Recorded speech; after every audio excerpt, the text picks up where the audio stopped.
The shot that's heard around the world is still a symbol of freedom. And guardian of our first line of defense, great roaring shadows in the sky stand watch on to the far horizon. Men and machines on an ever-increasing scale build the essential equipment for our defenders. And they, the youth of the nation, prepare to guard the ramparts of our American way of life. Meanwhile, the task of every man and woman in the face of the national emergency is an important one. Every ounce of efficiency is needed. For healthy efficiency, food is an essential factor, and ours is a land of abundant harvest, of endless green acres, where cattle are tended with infinite care to produce meat and dairy products of a standard unequaled anywhere else on Earth. The nutritive ingredients in these vast natural resources and in fruits and vegetables are abundantly available throughout the year. Two miracles of man's ingenuity have made it possible for us to get the benefits of these health-giving food elements that are now so vitally essential. One of these miracles is modern transportation. Fast trains, speeding planes, and great trucks rush the fresh, wholesome products of nature from farms and orchards to every city in the nation. That is the contribution of one of the modern miracles. The other miracle is controlled mechanical refrigeration. From the time food is prepared for use or picked on farm and orchard, refrigeration protects it and keeps it fresh and safe. Food is refrigerated on trains, in trucks, and then in the retail store where you buy it and take it into your home. There was a time, not so long ago, when there was no controlled refrigeration to contribute to the protection of health. Here is what is written in the bulletin of a great insurance company, and we quote, "In the summer months of bygone years, the death rate ran high, mainly because of the slaughter of young children by intestinal diseases. Diarrhea and enteritis long ranked as the leading causes of death among infants. But today, this onslaught has vanished almost entirely. One vital contributing factor is the improvement that controlled refrigeration has brought in the quality of milk and other foods. Milk, for example, is now quickly refrigerated at the modern dairy farm and kept constantly under refrigeration until it reaches your home. Foods today are delivered to your door with their nutritive elements preserved by every advantage offered by modern science. It is essential that this vital preservation be continued in the home. To be without the essential modern refrigerator would be like going back to the days of the spring house, or the use of the well for storing food. It seems unthinkable, doesn't it? But food must somehow be refrigerated if it's to be fit to eat.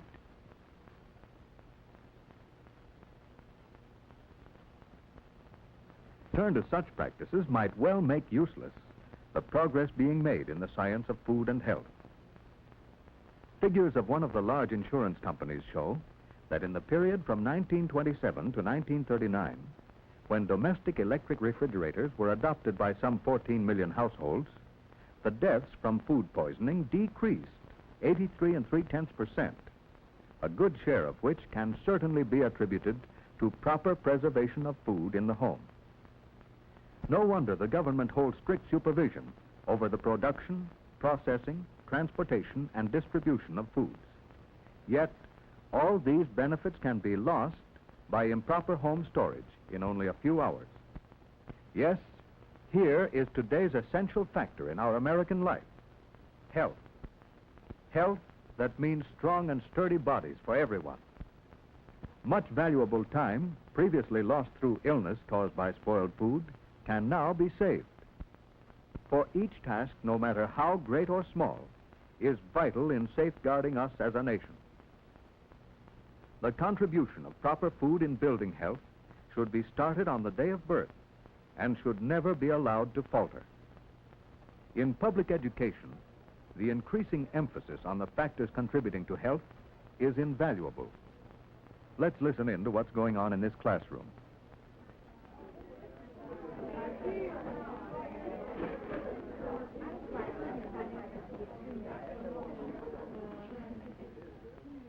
Today we're going to take up the subject of food spoilage and its causes. You've learned from your studies in science that there is life in practically everything you eat.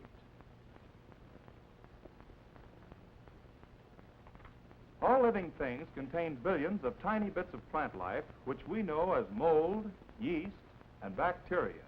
Some of them are harmless, others are vicious and cause disease. Under a microscope, mold, yeast, bacteria look like this.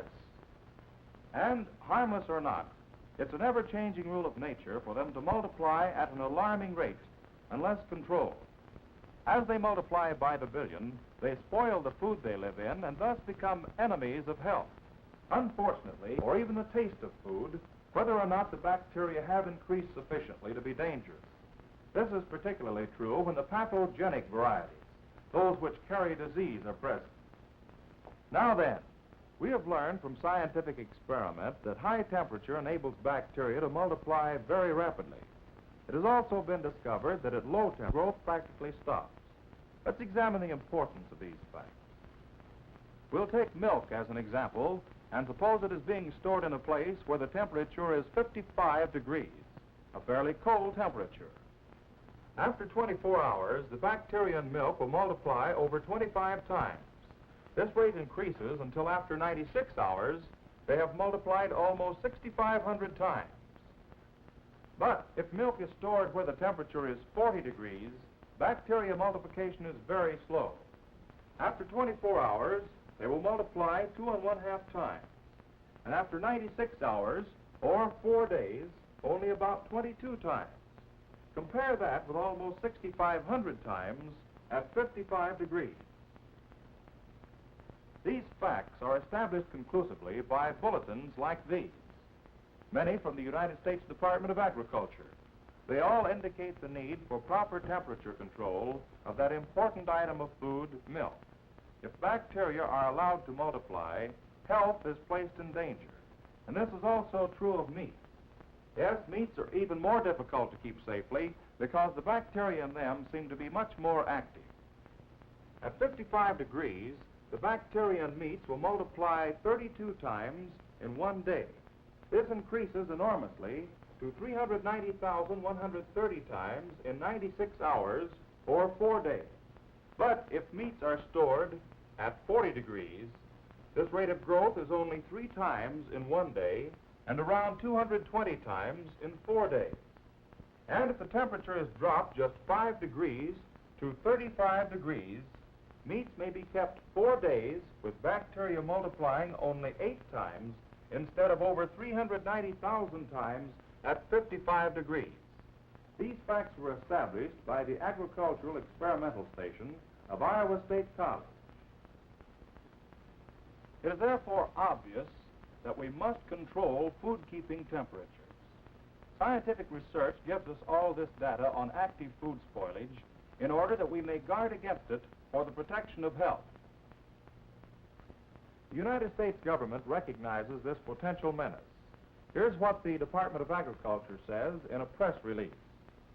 Epidemics of food poisoning reported every summer are usually directly traceable to improper refrigeration of foods of this group. Bacteria-infected custard mixtures of milk and egg, raw and cooked meat, especially ground meat, are most often the sources of trouble. In other words, the foods we eat contain potential enemies by the billions. We cannot depend on nature for defense. Some form of controlled refrigeration is necessary to properly preserve food and thus protect our health and that of our families. Yes, indeed. The building of health should be started on the day of birth and never be relaxed. The contributions of our government, of public schools and colleges to the knowledge of food preservation are of vital importance to everyone in the nation. Many private agencies also are devoted to the task of furthering knowledge on proper food preservation and preparation. Meetings like this, for example, are planned for the homemaker. Perhaps no other factor in the home plays as important a part in the health of the family as the modern refrigerator. Complete knowledge of this appliance is therefore highly essential. One of the first things to consider is exactly what occurs in normal operation. In other words, how does the cold circulate in an electric refrigerator? Here's exactly what happens. Cold air comes from the freezer. It moves down through the center of the cabinet until it reaches the bottom. Then it swings up the sides and circulates back to the top. At a normal cold setting, it's well below freezing in the freezer, about 16 degrees under average conditions. The next coldest place is directly below the freezer, about 35 degrees. In the general food compartment, it's 40 degrees, and at the bottom of the cabinet, 44 degrees. The air is now warm enough to start rising. The compartments on either side of the freezer would be the warmest, except the cold blanket of air around the freezer keeps them at 39 degrees. Now let's see what these temperatures mean to the foods. Here are the things the modern housewife buys every week, plus a few leftovers and some dishes partly made up. Quite an assortment, isn't it?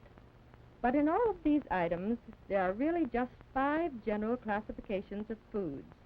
Suppose we separate them according to those classifications. We'll start out with frozen foods. These should be stored at temperatures well below freezing.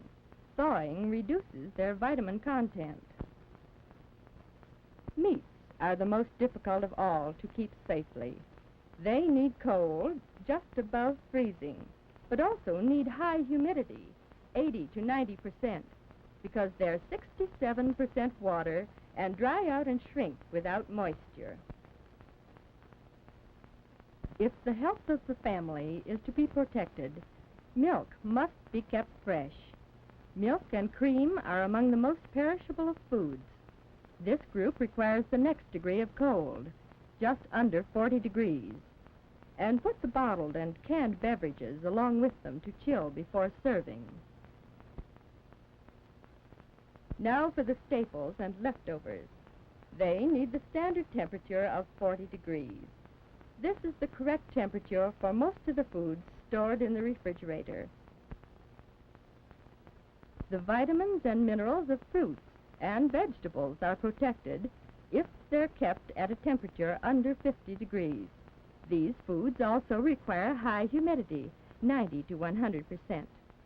Now that we have the foods classified, suppose we load them correctly and safely. That is, so their nutritive values are protected to do their part in keeping your family healthy. Each requires slightly different conditions. The first step to keep food properly is to start with the right temperature, 40 degrees in the middle of the food compartment. You simply set the dial to that temperature, 40 degrees. This particular refrigerator automatically maintains the temperature selected, regardless of kitchen temperature. However, if you have a refrigerator with the ordinary cold control, just be sure you maintain 40 degrees in the food compartment at all times. Follow the manufacturer's directions for proper control setting. And now, to properly load the refrigerator, the frozen foods go into the compartment where it's well below freezing. Meats must have proper humidity, ventilation, and circulation of air. Therefore, they must be kept in a tray like this, with a trivet or rib bottom to permit circulation under the meat as well as around it, and a loose fitting cover to hold moisture and allow ventilation, and placed directly under the freezer. If your refrigerator isn't equipped with a meat keeper like this one, use the glass tray. Don't wrap the meat. Cover it lightly with waxed paper so that it's properly ventilated, and be sure to get circulation under the meat. Milk and cream go where it's 39 degrees. They keep better as close to the freezer as possible, but without touching it, to prevent freezing. And there's also room here for canned and bottled beverages. Staples go into the general food compartment where it's 40 degrees.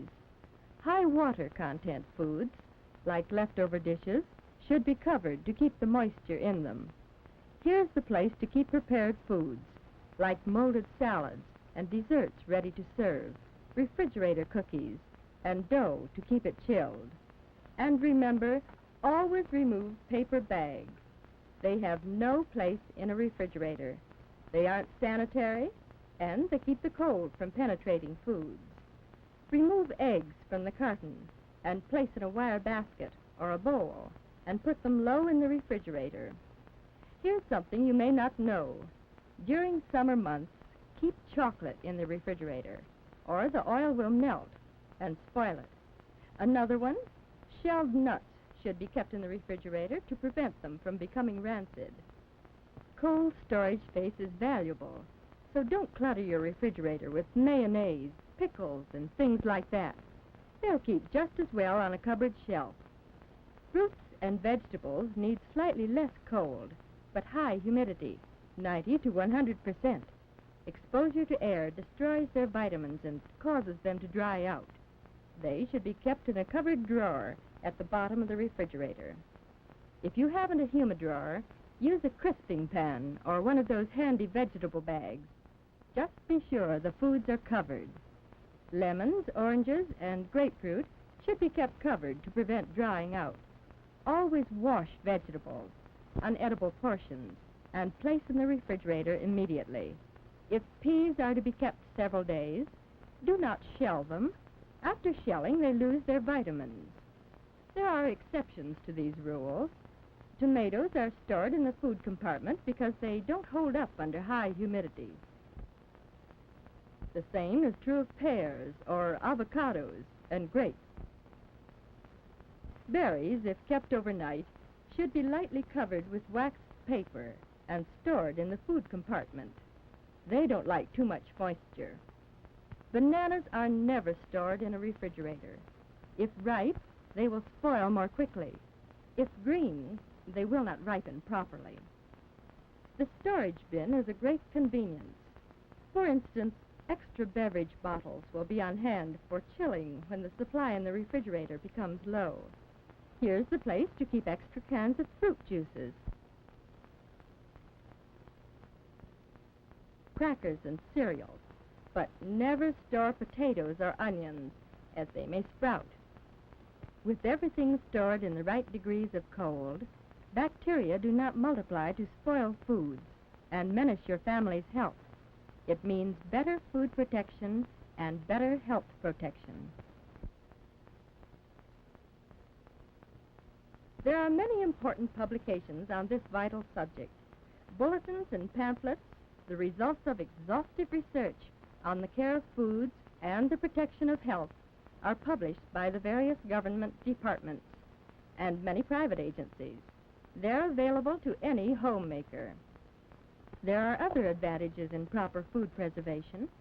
For instance, you can store more food longer. It saves time by reducing shopping to a once or twice a week basis. It's an economy, too, because it prevents food waste and spoilage. It lets you buy in quantity and take advantage of bargains, and you can make more use of leftovers.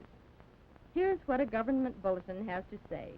All wastes of food, big or little, are wastes of defense resources. You're taking part in the Victory program when you preserve food properly. You're saving time and money, too. But above all, you're making a vital contribution to the health of your family, and that means to the health of the nation. And as a factor so important to proper food preservation, so important to health and economy, yes, a vital cog in the machinery of defense, this major appliance deserves proper care in the home. Whether a refrigerator is old or new, proper care can help it deliver additional years of real service. Defrosting at proper intervals is important, for the ice and frost act as insulators and prevent the maintenance of proper food-keeping temperature. This is costly because the refrigerating unit has to run a greater part of the time trying to attain the proper temperature. Do not set a definite day of the week for defrosting. The accumulation of frost varies according to atmospheric conditions and the amount of food in the refrigerator. Follow the manufacturer's directions for defrosting. One simple procedure is to turn the dial to off, remove the ice cubes, leave the refrigerator door open, and fill the trays with warm water. This causes the frost to melt quickly. Always melt frost away. Never, under any conditions, use an ice pick to break it away. If you prefer to defrost overnight, turn the dial to defrost. If the refrigerator is equipped with meat keeper or shallow tray, remove the cover and the food and allow the moisture to drip into the tray. How often should the interior be cleaned? Well, once a week is a good rule. And to clean it thoroughly, remove all food from the shelves. Remove wire racks and clean them thoroughly. Bits of butter or a drop of cream are excellent breeding places for bacteria. The humidor and meat keeper should be washed in hot, sudsy water every week. If the refrigerator has glass shelves, these should be washed in the same manner. The porcelain enamel lining and the freezer are best cleaned with warm water and soda. When wire racks are removed, wash the top, bottom, and sides. And be sure to clean the glides which hold the shelves. To preserve the luster of cabinets finished in Dulux or lacquer, first, be sure the surface is clean and dry, and then apply a thin coat of wax lightly with a cheesecloth, working small surfaces and polishing immediately. When you clean house, clean the condenser of your refrigerator. If it's full of dirt, it can't operate efficiently. This is especially important in the older types equipped with fans. The cleaning can easily be done with a small vacuum. The newer refrigerators have plate-type condensers, which require no cleaning, but can be dusted if desired. Most modern refrigerators have hermetically sealed units with a lifetime supply of oil. They never need oiling. Open-type units, however, do need oil occasionally. Any reliable electrical dealer will do the job and advise how often it should be repeated. If you have an electric refrigerator, you can get greater service from it by following these few simple rules. We do have enemies by the billions. Proper refrigeration is needed to combat them. And the electric refrigerator should be bought with the complete knowledge of the job it has to do. It should be used correctly to serve as the protector of health, and it should be cared for properly. For the housewife in the home is prime guardian of that essential factor, the health of the American family. And to her important task, that modern miracle, refrigeration, contributes a vital part. Yes, a healthy America is a strong America.